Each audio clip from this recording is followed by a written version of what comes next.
जय हिंद दोस्तों। आइए हम लोग डाइजेस्टिव सिस्टम के बारे में पढ़ना शुरू करते हैं। देखिए, अभी से पहले हम लोग ह्यूमन टीथ के बारे में पढ़ चुके हैं और आज हम लोग डाइजेस्टिव सिस्टम को स्टार्ट करते हैं। देखिए, डाइजेस्टिव सिस्टम में जितने भी क्वेश्चन बनते हैं, यानी कि जो डाइजेशन का प्रोसेस है उसमें जितने भी बॉडी पार्ट भाग लेते हैं उन सबके बारे में एक एक करके हम डिस्कस करेंगे। और इस क्लास को करने के बाद आपका कोई भी क्वेश्चन डाइजेस्टिव सिस्टम से नहीं छूटेगा। तो चलिए शुरू करते हैं हम लोग डाइजेस्टिव सिस्टम। तो देखिए, डाइजेशन में होता क्या है, सबसे पहले जो हम भोजन करते हैं वो हम अपने मुंह में रखते हैं। मुंह में क्या होता है, उस भोजन को बहुत छोटे छोटे पीसेस में बांटा जाता है। हमारे दांत क्या करता है, हमारा दांत उसको छोटे छोटे टुकड़ों में बांटता है। और उसके बाद क्या होता है, तो उसके बाद हमारे मुंह में बहुत सारी सलाइवरी ग्लैंड पाई जाती है, जिससे जो लार निकलता है, सलाइवा निकलता है, वो हमारे भोजन में अच्छी तरह से मिलता है। तो देखिए, सबसे पहले डाइजेशन है क्या। तो डाइजेशन मीन्स हम किसी भी जटिल अणुओं को, कठोर पदार्थ को जो हम भोजन करते हैं उसको छोटे छोटे पीसेस में बांट देना, एकदम छोटे छोटे टुकड़ों में बांट देना, इसी को क्या बोलते हैं, हम डाइजेशन बोलते हैं। क्या बोलते हैं, डाइजेशन बोलते हैं। तो जो भी हम खाना खाते हैं वो बड़ा बड़ा टुकड़ा होता है, लेकिन वही अंदर जाके एकदम छोटे छोटे पीसेस में बट जाता है और क्या हो जाता है, वो डाइजेस्ट हो जाता है और उससे जो भी एनर्जी मिलनी होती है वो हमें मिल जाता है। तो ये पूरा डाइजेशन का प्रोसेस है। अब देखिए, डाइजेशन में बहुत सारे बॉडी पार्ट भाग लेते हैं। इसमें जितने भी हमारे शरीर के अंग है उसमें से डाइजेशन में सबसे पहले क्या, तो हमारा मुंह। सबसे पहले हम भोजन कहाँ रखते हैं, मुंह में रखते हैं। मुंह में क्या क्या होता है, उसके बाद भोजन कैसे अंदर जाता है, फिर पेट में क्या होता है, फिर इंटेस्टाइन, आंत, छोटी आंत में क्या होता है, बड़ी आंत में क्या होता है। तो एक एक करके इसके बारे में हम पढ़ना शुरू करते हैं। तो देखिए, सबसे पहले जब हम भोजन को मुंह में रखते हैं तो ये दो तरीके से काम करता है। एक तो इसमें फिजिकल प्रोसेस और दूसरा chemical process. Physical process means क्या, फिजिकल प्रोसेस मींस हम जो भोजन करते हैं उसको छोटे छोटे पीसेस में बांट देना, ये एक फिजिकल क्रिया है। फिजिकल मींस क्या, बोलते हैं ना किसी को फिजिकली टॉर्चर मत करो, यानी कि लड़ाई झगड़ा जो भी फिजिकली होता है उसको फिजिकल प्रोसेस बोलते हैं। तो फिजिकल प्रोसेस में हमारा दांत जो है वो भोजन को छोटे छोटे टुकड़ों में बांट देता है, एकदम छोटे छोटे पीसेस में। तो ये तो फिजिकल हो गया। दूसरा क्या हो गया, तो हमारे मुंह में बहुत सारी सलाइवरी ग्लैंड पाई जाती है, जिससे जो सलाइवा निकलता है वो क्या करता है, हमारे भोजन में अच्छी तरह से मिल जाता है। और हर एक सलाइवा का अलग अलग काम है। देखते हैं इसमें से जो जो एंजाइम निकलता है उसका अलग अलग काम है। तो वो क्या करता है, एक तरह से केमिकल का काम करता है जो हमारे भोजन को डाइजेस्ट होने में हेल्प करता है। तो चलिए देखते हैं, सबसे पहले हम भोजन करने के लिए क्या करते हैं, हम अपने हाथ से उसको छोटे छोटे टुकड़ों में बांटते हैं, जिससे हम उसको अपने मुंह में डाल सके। तो मुंह में डाल सके तो हमारे भोजन का जो डाइजेशन शुरू होता है वो हमारे मुंह से स्टार्ट हो जाता है। लेकिन अगर आप सोचते हैं कि पहले तो हम उसको तोड़ते हैं अपने हाथों से, तो देखिए, हाथों से हम इसलिए तोड़ते हो क्योंकि उसको हम अपने मुंह में डाल सके। अगर आपको छोटा पीस करके कुछ दिया जाएगा तो क्या उसको और छोटा कीजिएगा आप, नहीं कीजिएगा। तो ध्यान रखिए, डाइजेशन जो है वो हमारे मुंह से स्टार्ट होता है। अब देखिए, मुंह में सबसे पहले आएंगे तो पढ़ेंगे क्या, दांतों के बारे में। तो अभी से पहला जो क्लास था वो दांतों के बारे में अच्छे से हम लोग उसमें पढ़ चुके हैं। तो इस क्लास में हम लोग दांत के बारे में नहीं पढ़ेंगे, उसके आगे बढ़ते हैं। तो देखिए, जब हम मुंह में भोजन को रखते हैं तो क्या होता है, हमारा जो दांत है उसको बहुत छोटे छोटे पीसेस में बांट देता है।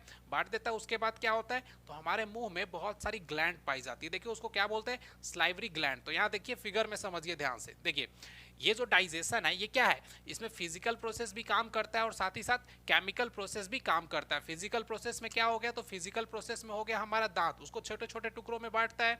और केमिकल प्रोसेस में क्या, तो केमिकल प्रोसेस में देखिए, जो सलाइवरी ग्लैंड होती है उससे जो एंजाइम निकलता है वो भोजन में मिलता है। तो ये एक तरह से केमिकल का काम करता है। इसीलिए हम डाइजेशन को क्या बोलते हैं, तो डाइजेशन को बोलते हैं फिजियो केमिकल प्रोसेस, यानी कि भौतिक रसायन प्रक्रिया।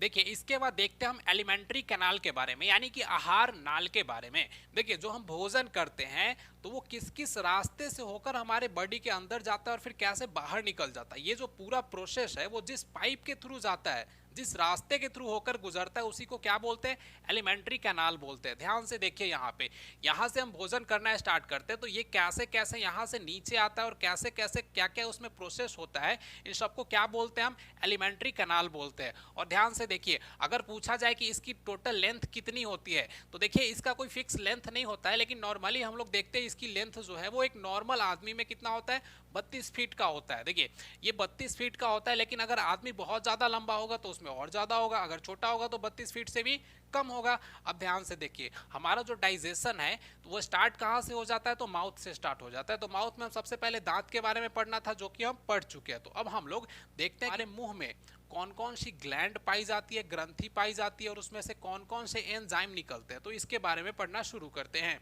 देखिए हमारे मुंह में जो खाली जगह होता है, ये जो खाली जगह दिखता है इसको क्या बोलते हैं, गुहा बोलते हैं। तो इसमें जो खाली जगह होता है उसको क्या बोलते हैं, बक्कल कैविटी बोलते हैं, माउथ कैविटी भी बोलते हैं। तो ये जो खाली जगह होता है, हमारा जो मुंह होता है, इसमें 3 जोड़ी लार ग्रंथियां पाई जाती है। यानी कि देखिए एक साइड में कितनी ग्रंथि होगी, कितनी ग्लैंड, तो 3। 3 इस साइड में ग्लैंड होगी और 3 इस साइड में ग्लैंड होगी। तो ग्लैंड के बारे में पढ़ना शुरू करते हैं, ध्यान से देखिए। देखिए ये जो हमारे मुंह में ग्लैंड पाई जाती है इसको क्या बोलते हैं हम लोग, सलाइवरी ग्लैंड बोलते हैं। क्या बोलते हैं, सलाइवरी ग्लैंड बोलते हैं, यानी कि लार ग्रंथि बोलते हैं। और इससे रोजाना कम से कम 1 से 1.5 लीटर लार निकलता है। डेली क्या होता है, तो इस लार ग्रंथि से 1 से 1.5 लीटर सलाइवा यानी कि लार निकलता है। अब देखते हैं 3 जोड़ी यानी कि कौन कौन होता है, तो 3 पढ़ लेते हैं, फिर 3 इधर गुना कर लेंगे उसको, 2 से 6 हो गया।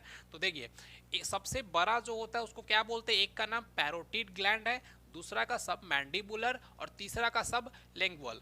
ध्यान से देखिए ये जो 3 जोड़ी लार ग्रंथियां होती है ये कौन कौन सी होती है, तो एक को बोलते हैं पैरोटिड, दूसरे को क्या बोलते हैं सब मैंडिबुलर और तीसरे को क्या बोलते हैं सब लिंगुअल। अब ध्यान से समझिए, तो जो पैरोटिड लार ग्रंथि होती है वो सबसे बड़ी होती है। ये देखिए ये जो पैरोटिड लार ग्रंथि है ये सबसे बड़ी है।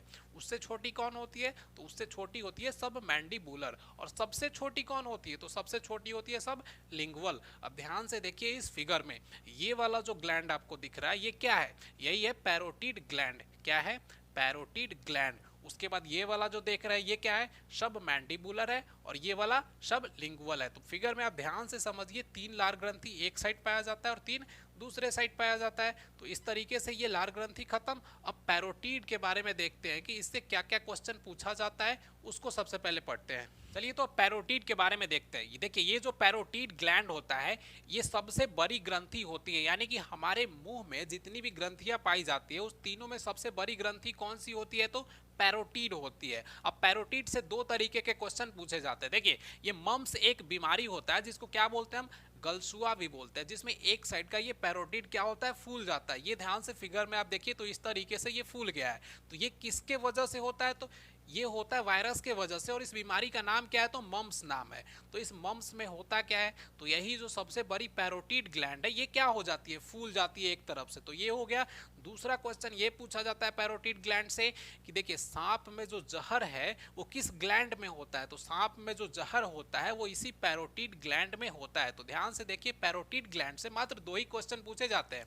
कौन कौन, तो एक तो ये हमारे मुंह में जो ग्लैंड पाई जाती है उसमें सबसे बड़ी ग्लैंड है, ठीक है। दूसरा क्या, तो दूसरा मम्स बीमारी में कौन सी ग्लैंड फूल जाती है, तो यही पैरोटिड ग्लैंड जो है वो फूल जाती है। और तीसरा इससे क्वेश्चन पूछा जाता है क्या, कि सांपों में जो जहर होता है वो किस ग्लैंड में पाया जाता है, तो वो इसी पैरोटिड ग्लैंड में पाया जाता है। तो पैरोटिड हो गया। अब आगे देखते हैं। तो देखिए पैरोटिड ग्लैंड हो गया। अब देखिए हमारे मुंह में जितनी भी ग्लैंड पाई जाती है उससे 4 तरह के एंजाइम निकलते हैं। ज्यादातर बुक में एक ही दिया रहता है टाइलिन के बारे में, लेकिन इसे 4 तरीके के एंजाइम निकलते हैं। देखते हैं उन चारों का नाम क्या क्या है। तो ध्यान से समझिए जितनी भी सलाइवरी ग्लैंड होती है यानी कि जो भी लार ग्रंथि होती है उसमें से 4 एंजाइम कौन कौन निकलता है। पहला बोलते हैं उसको टाइलिन। पहला क्या, टाइलिन। दूसरा क्या, डाइस्टेज। पहला क्या, तो टाइलिन। दूसरा डाइस्टेज। तीसरा कौन, तो लाइसोजाइम। तीसरा कौन, तो लाइसोजाइम। और चौथा म्यूलिन। ध्यान से समझिए हमारे मुंह में 3 जोड़ी लार ग्रंथि यानी कि 6 ग्लैंड पाई जाती है। तीनों का नाम क्या क्या है 6 का, तो 2 पैरोटिड, एक इस साइड एक इस साइड। उसके बाद क्या, तो 2 सब मैंडिबुलर और उसके बाद 2 सब लिंगुअल। अब इन सबको मिलाकर के इसमें से 4 तरीके के एंजाइम निकलते हैं। कौन कौन, तो पहला क्या हो जाएगा टाइलिन, दूसरा क्या हो जाएगा डाइस्टेज, तीसरा क्या हो जाएगा लाइसो एंजाइम और चौथा क्या हो जाएगा म्यूलिन। ठीक है। अब देखते हैं किसका किसका क्या क्या काम है। तो ध्यान से समझिए। देखिए ये जो टाइलिन होता है और डाइस्टेज होता है, ये टाइलिन और डाइस्टेज जो एंजाइम निकलता है ये स्टार्च यानी कि मंड को पचाने का काम करता है। हालांकि मंड जो है वो हमारे पेट में अंदर जाकर के भी पचता है, लेकिन उसका जो पाचन है, डाइजेशन है, वो स्टार्ट कहाँ से हो जाता है, हमारे मुंह से ही स्टार्ट हो जाता है। अब देखिए ये स्टार्च होता क्या है, तो एक्चुअली इसको नॉर्मल भाषा में हम लोग चोकर बोलते हैं। जो भी हम अनाज खाते हैं उसका जो बाहरी परत होता है उसके छिलके में क्या पाया जाता है ज्यादातर, तो चोकर पाया जाता है, उसी को हम स्टार्च बोलते हैं। तो ये जो देखिए टाइलिन और डाइस्टेज है वो स्टार्च और मंड का पाचन शुरू कर देता है हमारे मुंह से। देखिए तो अब हम लोग लाइसोजाइम के बारे में समझते हैं। देखिए ये जो लाइसोजाइम होता है वो क्या करता है, तो हमारे भोजन में जितने भी कीटाणु होते हैं, जो भी हम भोजन करते हैं उसमें कुछ ना कुछ कीटाणु बैक्टीरिया मिले रहते हैं, उसको मारने का काम कौन एंजाइम करता है, तो लाइसोजाइम करता है। ठीक है, उसके बाद देखते हैं म्यूलिन के बारे में। तो ये जो म्यूलिन है ये क्या करता है, हमारे भोजन को चिपचिपा बनाने का काम करता है। देखिए जब कभी भी हम भोजन करते हैं, अगर उसको दोबारा से बाहर निकालेंगे तो वो क्या हो जाता है, बहुत ही चिपचिपा हो जाता है, फिसलन हो जाता है। तो वो किसके वजह से हो जाता है, म्यूलिन के वजह से हो जाता है, और ये हमारे भोजन को अंदर जाने में मदद करता है। यही म्यूलिन कभी कभी अच्छे से नहीं मिल पाता है तो क्या होता है, हमें हिचकी आने लगती है। क्या होता है, हिचकी आने लगती है। तो देखिए ध्यान से समझिए कौन कौन। टाइलिन और डाइस्टेज क्या करता है, तो मंड या स्टार्च का पाचन करता है, स्टार्च यानी कि क्या, चोकर। उसके बाद क्या, तो लाइसोजाइम, लाइसोजाइम क्या करता है, तो ये जीवाणुओं को, कीटाणुओं को मारने का काम करता है, एक तरह से सैनिटाइजर का काम करता है। अब देखिए बच्चों में ये जो लार होता है वो बहुत ज्यादा बनता है। क्यों बनता है, तो देखिए बच्चा कहीं से भी कुछ भी उठा करके खा लेता है, तो नेचर ने उसको ऐसा बनाया है कि वो खुद ब खुद इतना लार उसमें से निकलते रहता है कि वो ऑटोमेटिक उसमें जितने भी बैक्टीरियाज होते हैं उसको मार देता है। तो बच्चों में बहुत ज्यादा लार निकलता है, लेकिन वयस्क में यानी कि एडल्ट में 1 से 1.5 लीटर डेली निकलता है। तो ध्यान से समझिए फिर से कौन कौन। तो सबसे पहला क्या था, टाइलिन, और कौन, तो डाइस्टेज क्या करता है, मंड या स्टार्च का पाचन करता है। उसके बाद कौन, तो लाइसोजाइम क्या करता है, कीटाणुओं को मारता है, और म्यूलिन क्या करता है, भोजन को चिपचिपा बनाता है। तो इससे यही क्वेश्चन पूछे जाते हैं। अब इसके आगे देखते हैं।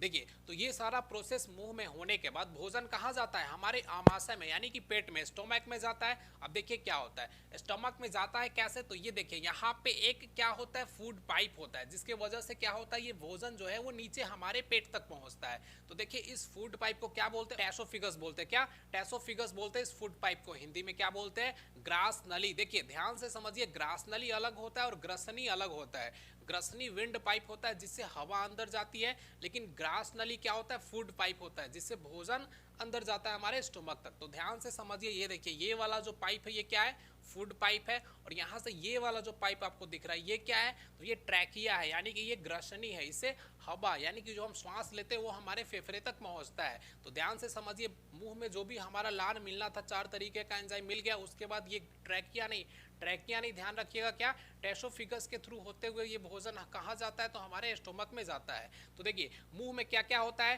तो मुंह में क्या क्या होता है ये आप अच्छे से समझ चुके हैं। तो इस वीडियो को हम यहीं तक रखते हैं, और अगले वीडियो में हम भोजन को कहाँ लेकर चलेंगे, हम अपने पेट तक लेकर चलेंगे। अब देखेंगे कि पेट में भोजन को क्या क्या किया जाता है, कैसे कैसे भोजन पेट में जाकर के डाइजेस्ट होता है। तो चलिए इसको हम अगले वीडियो में समझेंगे।